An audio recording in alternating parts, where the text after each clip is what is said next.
Welcome to Golf Training Hacks. Are you struggling with standing up at impact? That early extension that caused you to cast and flip at the ball? Or maybe you just can't stop swinging over your front foot? Or maybe the golf swing throws you out of balance, especially when you're trying to hit a big drive.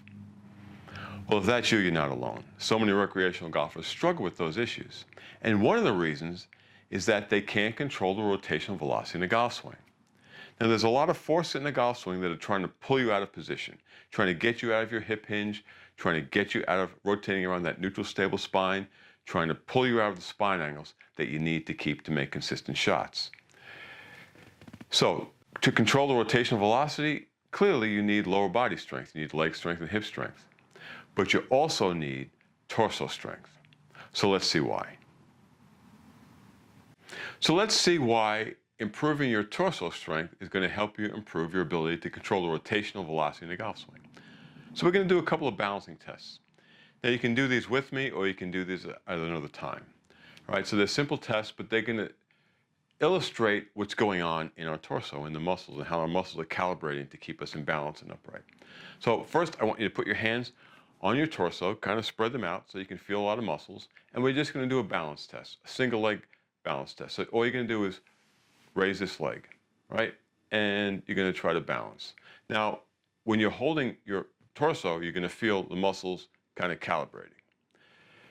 If you're having trouble balancing, if you're moving all around and you can't get back to this position, well, that's even better in this case because you're going to feel those muscles regripping and contracting in different patterns and trying to figure out how to calibrate so that you can go from here, oh, can't get it, and then they calibrate and then they're back to a position where you're stable.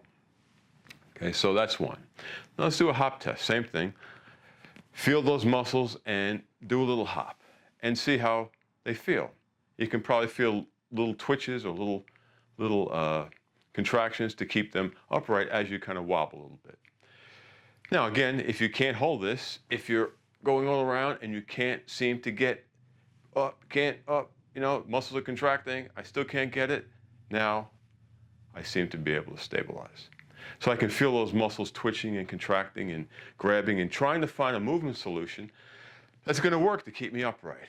Okay, so that's how your torso muscles are working to keep you in balance.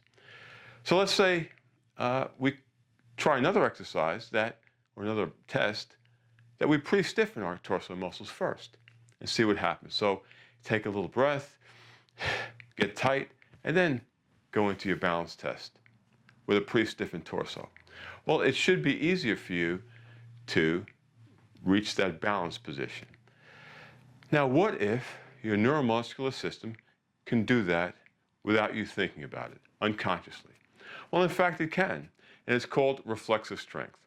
Reflexive strength is your neuromuscular system's capacity to anticipate and respond to force and movement. And the key word is anticipate, all right? Especially when it comes to movements like the golf swing, complex sports movements. Your neuromuscular system needs to have a movement solution already in place, already, in a sense, coded into its software, so to speak, so that it can call it up when it knows it needs it. That's how you create fluid, effortless, powerful movements in any sport, including the golf swing. That's reflexive strength, and it needs to be tuned up. We don't have enough in many cases. If you're struggling with these issues, with controlling this rotational velocity, you may not have enough of this type of strength. So how do we get it? We want to do a lot of sit-ups and curl-ups. Well, no, of course not. That's not what you want to do. In fact, that's exactly what you don't want to do, especially if you have a bad back, right? So that's not what we want to do.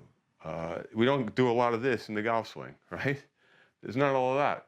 What we're doing in the golf swing is holding positions under high velocity rotation. I mean, there's a lot going on in the golf swing. And it's really tough to consciously put enough force or enough stiffness in our torso to be able to create a fluid, effortless motion. But what's going on in the golf swing? Let's think about it. First of all, you have a long stick that you're swinging around. Okay, you have to keep a hip hinge. You have to keep certain spinal angles, right? A forward and a little bit of a side bend, you're rotating around a neutral stable spine. As you come into impact, there's a little more side bend, right? And you're still swinging this stick. And it's a high speed rotation, and there's shearing compressive forces on your spine, and you're changing direction. You're going from your backswing to your downswing, all to bring this small club face into a very small window of impact. And we wonder why we can't hit the ball, right?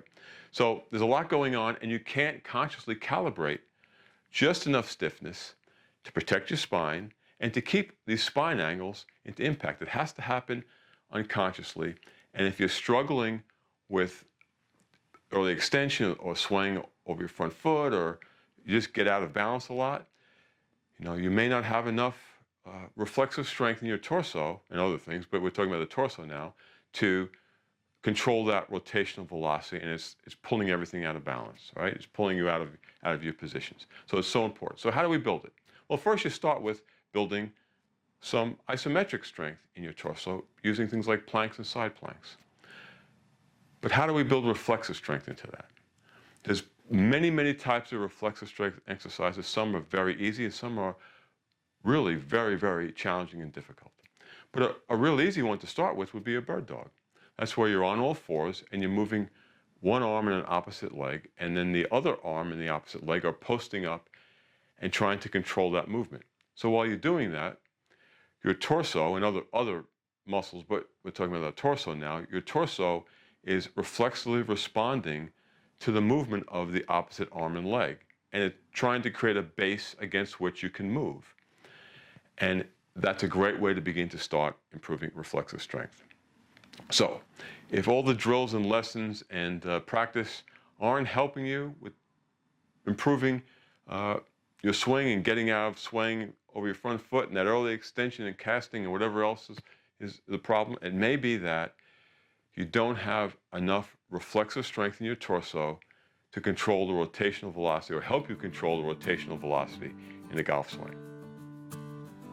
At Golf Training Hacks, we not only want you to play better golf, but we want you to move better and feel better every day, so you can play the best golf of your life for the rest of your life.